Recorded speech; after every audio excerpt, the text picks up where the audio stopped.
It's a Friday edition of Locked On Grizzlies. I'm excited to be here. I hope you are too. NIL's killing my vibe, and it has to be killing Zach Kleiman, Memphis Grizzlies GM's vibe as well. We're going to talk about that on this episode of the show. Plus, I'm going to give the perfect armchair GM trade as requested for on X, and I'm going to really tackle the question, is Ja Morant untouchable via trade? It is Friday. You know what that means. Let's lock in.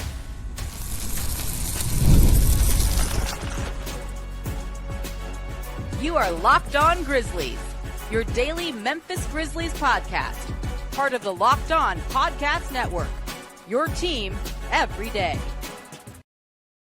Woo-hoo-hoo-hoo. It is Friday. You have got to get down on a Friday. As a wise philosopher, the wisest perhaps of us all, philosopher Rebecca Black once said, fun, fun, fun, fun.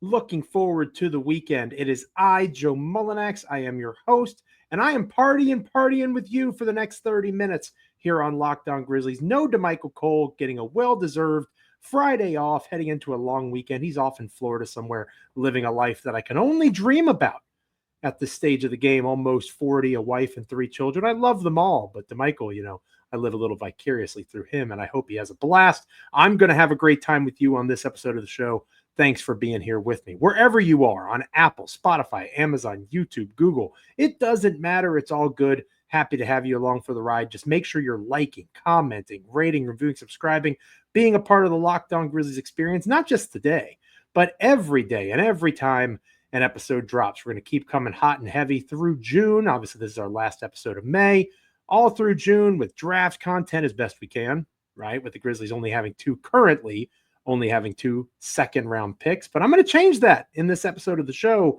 mixing things up a little bit with the perfect armchair GM trade. I dare say it might be the best trade I have ever hypothetically made in my entire career of armchair GMing. I'm very excited to talk about that with you.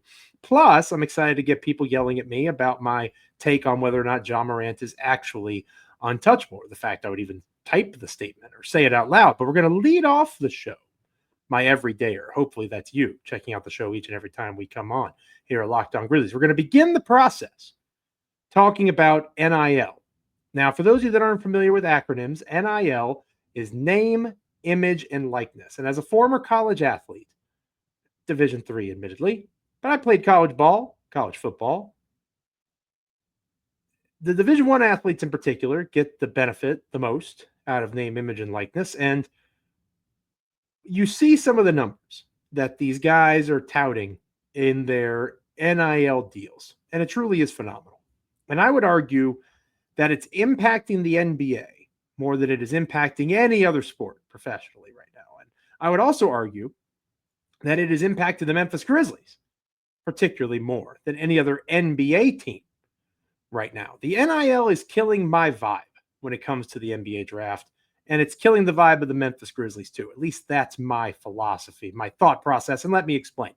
So the Memphis Grizzlies, if you aren't aware, are one of the better diamond in the rough drafting teams of the last couple of years. If you don't believe me, just look at the names that they've acquired over the last few drafts. You've got Vince Williams Jr., who's the remaining member of his draft class, I do believe. You've got Gigi Jackson, an all-NBA rookie team member who was one of the youngest players in the NBA this past year in his second season in the league. And then, of course, Jalen Wells, another all-NBA rookie team member, first team in his case, arguably the best steal of the draft from this past draft class, being a second-round selection and achieving that all-NBA rookie first-team honor and distinction.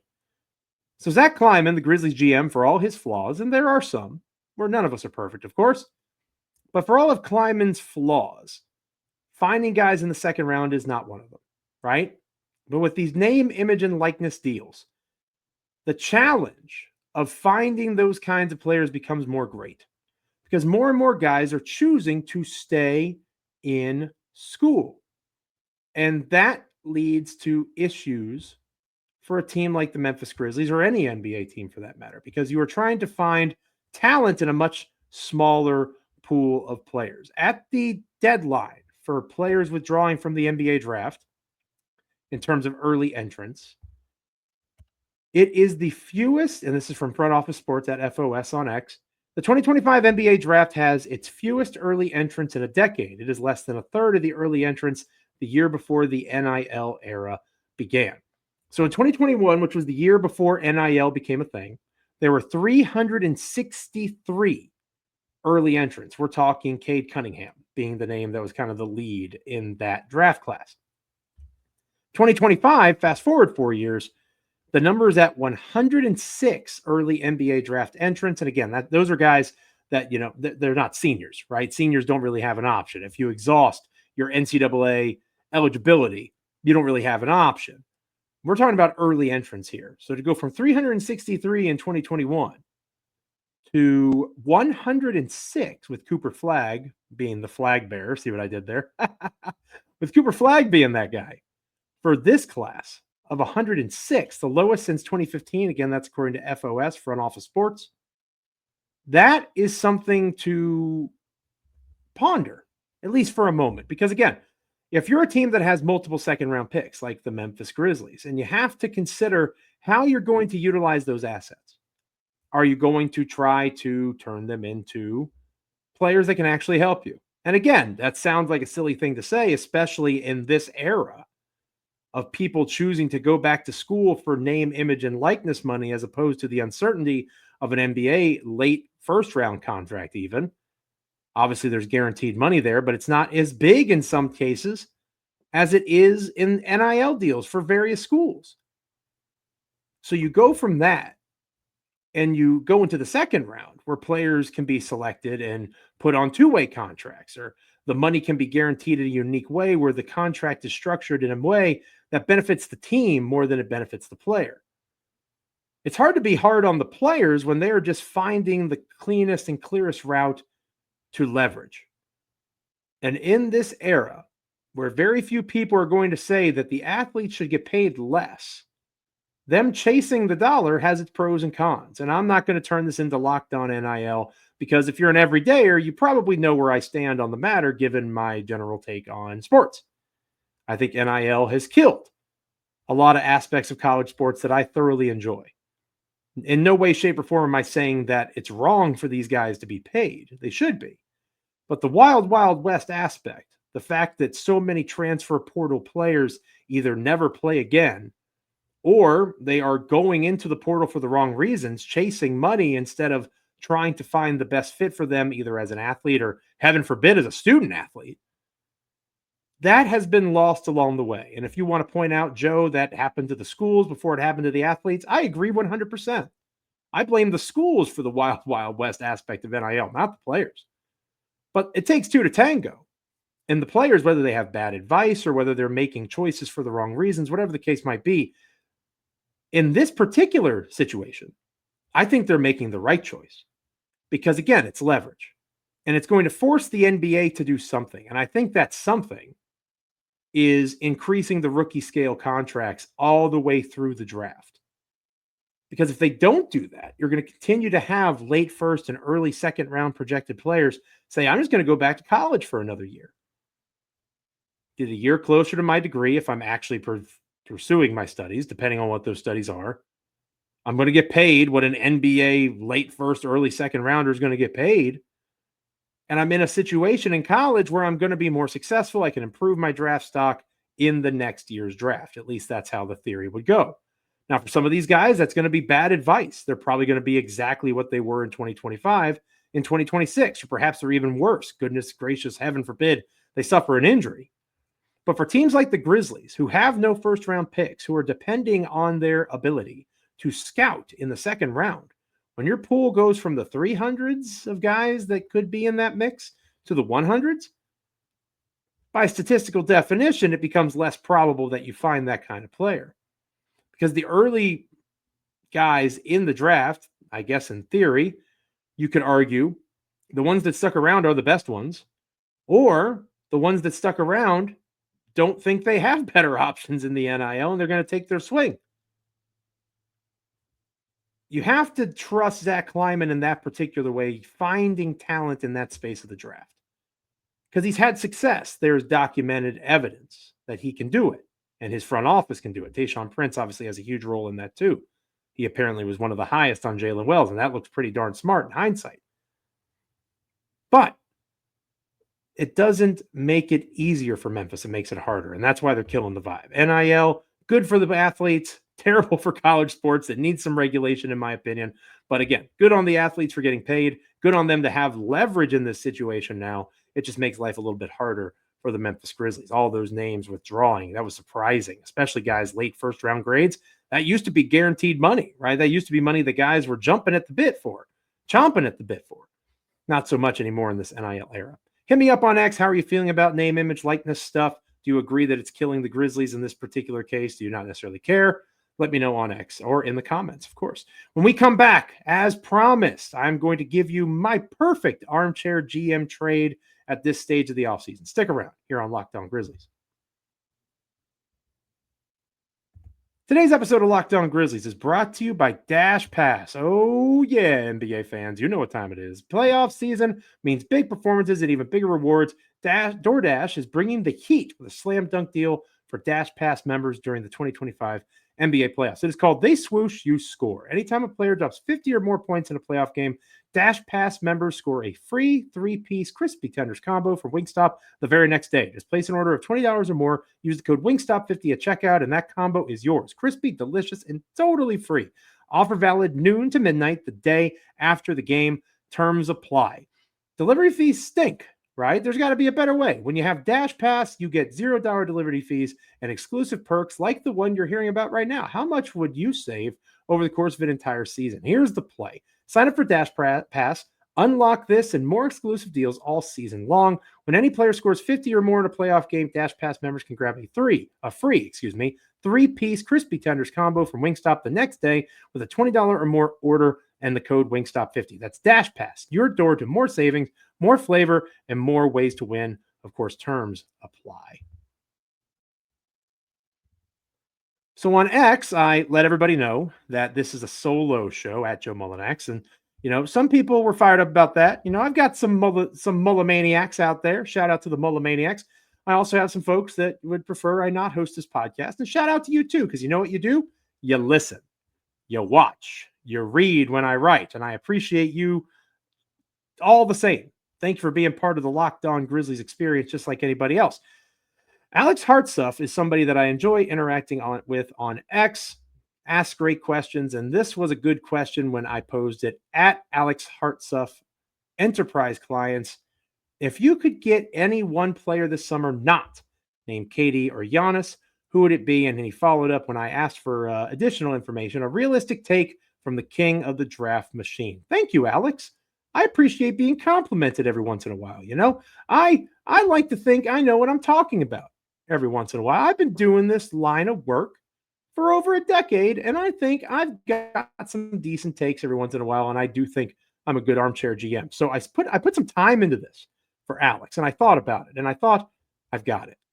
I know a trade, believe it or not, between two Western Conference teams that are going to help both teams, both now and in the future, in their quest to be better than the Oklahoma City Thunder. Are you ready?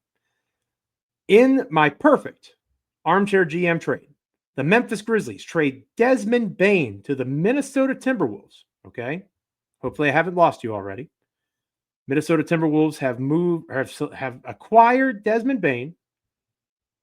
The question you might be asking yourself is, why in the world would the Timberwolves want Desmond Bane? Well, Desmond Bane is an elite three-point shooter. Desmond Bane is a secondary facilitator of offense. And it solves, to an extent, the point guard problem for the Minnesota Timberwolves because Dante DiVincenzo can become their full-time point guard alongside Desmond Bane, and they can tag team that situation with Anthony Edwards in their backcourt. Desmond Bane is now a member of the Minnesota Timberwolves in my scenario. And they are also talking about these draft picks, the Timberwolves will also be acquiring the 48th pick in the 2025 NBA draft from the Memphis Grizzlies. Here's what Memphis is acquiring. The Grizzlies are acquiring Jaden McDaniels, Mike Connley, and the 31st pick in the 2025 NBA draft. Now, I know what you're thinking. Joe, Jaden McDaniels cannot shoot as well as Desmond Bane. Joe, Mike Connley is 37 years old, and you are obsessed with grit and grind, and you really want this guy to end his career in Memphis, and it's getting old. Move on. It's over. As I usually do, whether you agree with me or disagree with me, let me explain. Jaden McDaniels, at 24 years old, is under contract for the exact same amount of years that Desmond Bane is under contract. However, here's the kicker. Desmond Bane, over the next 4 years, is making 36, 39, 42, and almost $45 million over the life of his contract. Compare that with Jaden McDaniels. 24, 26, 28, $30 million over the exact same time period. So by that last year of that deal, where Jaden is 28 and Dez is closer to 30, McDaniels is making $14 million less than Desmond Bane.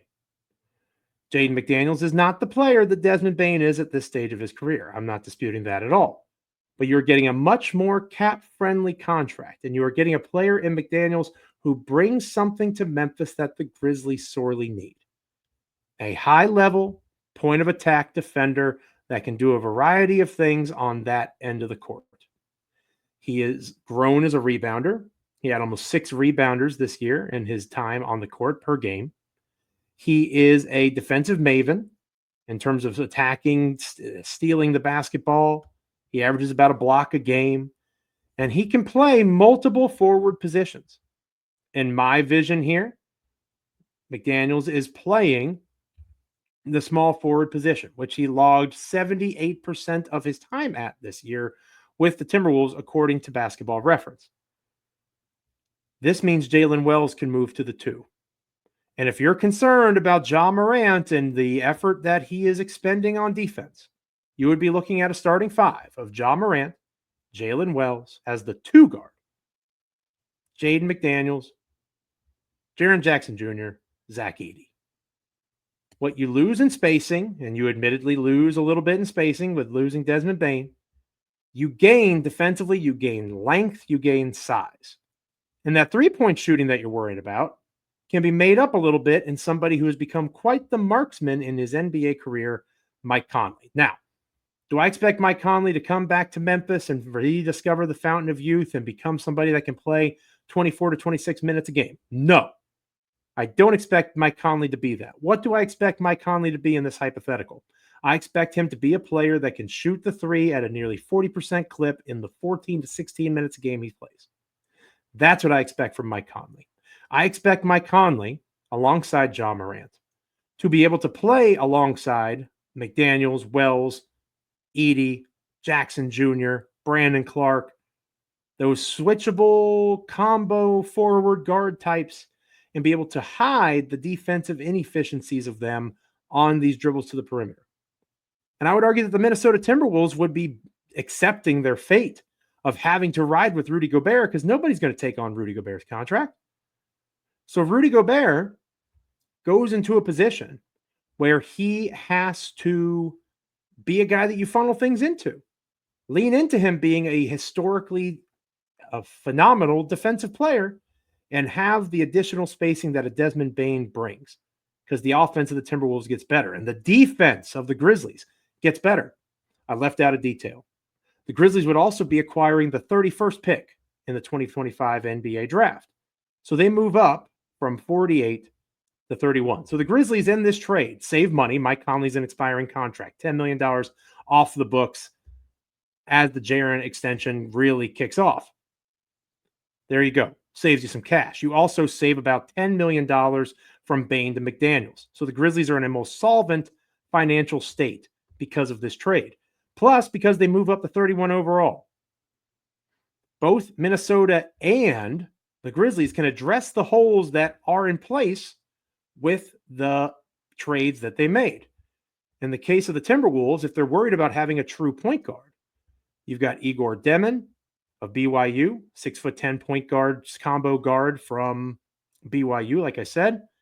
You have Nolan Traore, international prospect. And obviously they have players, Rob Dillingham, for example, in their system that could also be those guys. Walter Clayton Jr. from Orlando or from Florida, could be another player that the Timberwolves try to acquire.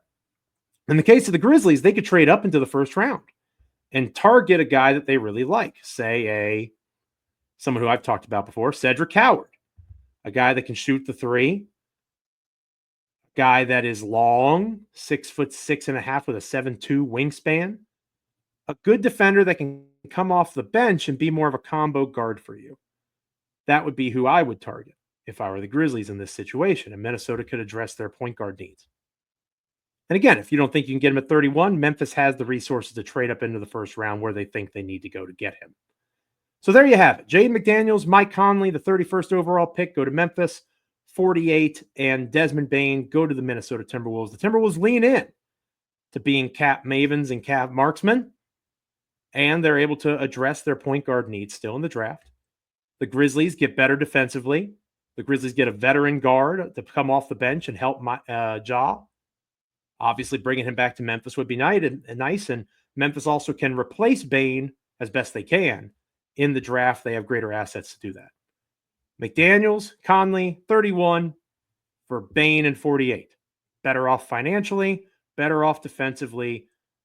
What do you think? Hit me up on X at Joe Mullinax. Let me know in the comments. How do you feel about that perfect armchair GM trade? When we come back here on Locked On Grizzlies, we'll close out the show talking about Ja Morant. Is he truly untouchable in a trade? Stick around here on Locked On Grizzlies. Welcome back to Locked On Grizzlies. I am Joe Mullinax, your host for this episode of the show. I am so glad that you're with me. I hope my wonderful partner, DeMichael Cole of Memphis Commercial Appeal, there in Tennessee, is having a wonderful long weekend wherever he is, doing things that, in his 20s, I can't imagine doing in my 30s. Wonderful, wonderful stuff. Good for you, DeMichael. Hopefully you're still with me after that armchair GM trade. I think that's a pretty good one. Hopefully that sparks some good conversation on a Friday. It's about having fun as we look forward to the weekend, as we like to say here on Locked On Grizzlies, and as Rebecca Black once upon a time liked to say. The Locked On NBA mock draft recently concluded, and it was a brief task for me and for DeMichael because we had no picks in the first round, right? They're not doing a second round mock, so I put out there that I like using these mock drafts as thought processes and thought exercises. And the Grizzlies were going to try to rebuild in this mock draft. I don't agree with that concept. Hopefully you're an everydayer at this point, and that's the case. But in case this is your first time here, first off, hello. Hi. Thank you so much for being here. I'm Joe. Nice to meet you. Hope you stick around. Secondly, I do not want to rebuild. I think that the extent of a rebuild is the trade that I suggested earlier. McDaniels, Connley, 31 for Bane and 48. I think that helps both teams. I do think that you are in a position with this Grizzlies team that if you wanted to argue for a rebuild, you could. Again, I wouldn't. I don't think that's right. But I think there's a logical line there. So I was going to explore that in this mock draft, and DeMichael is busy doing so many other things. He just kind of signs off on the crazy ideas that I have, knowing that'll be good content for the show. So nobody bit really in terms of, there were a couple offers for Jaren that I didn't think were up to snuff, given that he was a top 20 player in the league this past year. And they were trying to lean on him. Oh, will he leave in free agency? And that just kind of tells me they aren't paying attention to Memphis, to be honest with you. So I didn't really bite on any of those nibbles. But a couple of the conversations that I had that were most interesting, and they didn't come to fruition. I didn't trade anybody or do anything in this mock draft. But I did have a couple of chats about Ja Morant. And there was a team in California that was interested in Ja Morant. There was a team in Florida that was interested in Ja Morant. And in my conversations with both of those teams, for the sake of content, wink, wink, nudge, nudge, I'm not going to fully disclose who they were. But the conversation was around the idea of Ja the talent versus Ja the reality. And that got me to thinking about Ja's real status as untouchable. Because in my thought exercise of a mock draft, sure, you can trade Ja Morant. Go for it. Who cares? It's a bearded blogger participating in something that's never going to happen. That's literally every day that ends in Y in 2025, right? So go for it. Be crazy. But in reality, where DeMichael surely tries to live and I try to catch up, is Ja Morant truly untouchable? I think after my, again, brief conversations with other podcasters, I've come to the conclusion that he is, at least for this season, if not for the sole purpose of rebuilding his trade value. Because unlike Jaren, who theoretically could be an unrestricted free agent in about a year from now, Ja Morant is under contract for the next several years. And unlike Jaren, Ja Morant has the capability of being a true NBA All-Star. He has the capacity to be an MVP candidate, and that is not hyperbole. He has been an MVP candidate before. That is not a shock. It should not come as a surprise to anybody that actually pays attention to the Memphis Grizzlies. This guy has the goods. But it's been a while since we've seen him have the goods. Oh, and friendly reminder, you have to play at least 65 games in a certain amount of minutes in order to qualify for these awards at the end of the year, and Ja Morant has not done that in some time. Those are all fair points to make. But if you are holding on to an ideal of what Ja Morant can be, and then you compare that to the opportunity cost of what a trade could bring in for his efforts, teams look at Ja being traded not as a means for Memphis to become closer to championship contention. They view it through the lens that I was talking about at the start of this part of the show. The Grizzlies might be close to rebuilding this thing. How can we get them future assets, young players, things that the Grizzlies, I think, are going away from? They're not going in that direction. I'm fairly confident that Grizzlies GM Zach Kleiman was appeasing us all because we were pissed off at the end of the year when he said that we're not really that close. I agree that we're not that close to OKC, but you know who else isn't very close to the Oklahoma City Thunder? Anybody in the Western Conference. That is the standard. That's the bar that's been set. SGA, Williams, Holmgren. Those guys, everyone around them, the fact that that entire team can be back next year. And they have all of these different assets and resources to improve them if they so choose, from the outside or from within, in terms of the draft. That's the standard. That's the bar. That's the target that everybody's chasing now. So nobody's close to that in the Western Conference. Who's close to second place? Your guess is as good as mine. Do you really think the Minnesota Timberwolves are the second best team in the Western Conference? Do you really think the Denver Nuggets are, even though they were the team that hung the best with OKC in the postseason? What about the Lakers or the Clippers? The Warriors are going to be that much better when Steph Curry comes back after another offseason, another year older, with Draymond Green and Jimmy Butler another year older. What about the Houston Rockets? Do they bounce back? Do they make a big move for a Giannis or a KD to try to escalate their ceiling?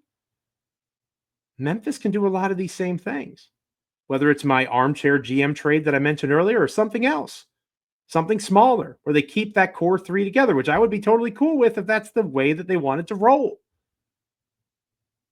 I think that Ja is untouchable because the way that the league perceives Memphis. Poor, pitiful Memphis, the broken Grizzlies. They flew too close to the sun. Icarus. That's what they see the Memphis Grizzlies as. They were too confident, too cocky, and now they've been burned alive in the stake of their own hubris. I don't think that's correct. And if it is correct, I'm not ready to move on from Ja Morant for pennies on the dollar in that response. Ja Morant is a bona fide superstar in the National Basketball Association. So he's untouchable not because he isn't capable of being traded. Anybody can be traded. The Luka Doncic trade taught us that. He's untouchable because I don't think the value matches the opportunity cost. Give it a year. Let's see what he can be. Can he be the best player on a championship team? I'm not sure. Let's find out, though. And let's build around those pieces, whether it's trading Desmond Bane or something smaller. Let's see if we can find that in a different iteration of this Grizzlies roster. Thanks so much for being with me on this episode of Locked On Grizzlies. It is much appreciated. Now that you've made us here at Locked On Grizzlies your first listen, for your second listen, check out Locked On NBA Big Board Show. NBA draft expert Rafael Barlow reacts to every workout, interview, and rumor leading up to the NBA draft. Find Locked On NBA Big Board on YouTube or wherever you listen to podcasts. We come back here on Monday. We'll check back in. Maybe the NBA Finals will be set. Maybe we can talk about matchups, whether we think it's too long of a break for these guys, how scary the Thunder really are and what Memphis can do to catch up. all sorts of different angles we can take as May turns to June and we continue to grind forth here on Locked On Grizzlies. Make sure you're with us for our Monday episode of the show. Make sure you're liking, commenting, rating, reviewing, subscribing on Apple, Spotify, Google, Amazon, YouTube, literally anywhere you get podcasts. Become an everydayer. Hang out with myself, hang out with DeMichael Cole, both of us together, solo, whatever the case may be. Be a everyday part of our little corner of the internet that we like to call Locked On Grizzlies. Hit us up on the comments. Hit me up on X at Joe Mullinax. Good, bad, indifferent. I like to have conversations about this team and the NBA at large, and I like to start those chats with you here on Locked On Grizzlies. So hit me up. Let me know what you're thinking. Most importantly, have a great weekend, Grizzlies fans, NBA fans at large. Make sure you're making us here at Locked On Grizzlies a free and available part of your NBA experience every time we go live. Have a good one. See you.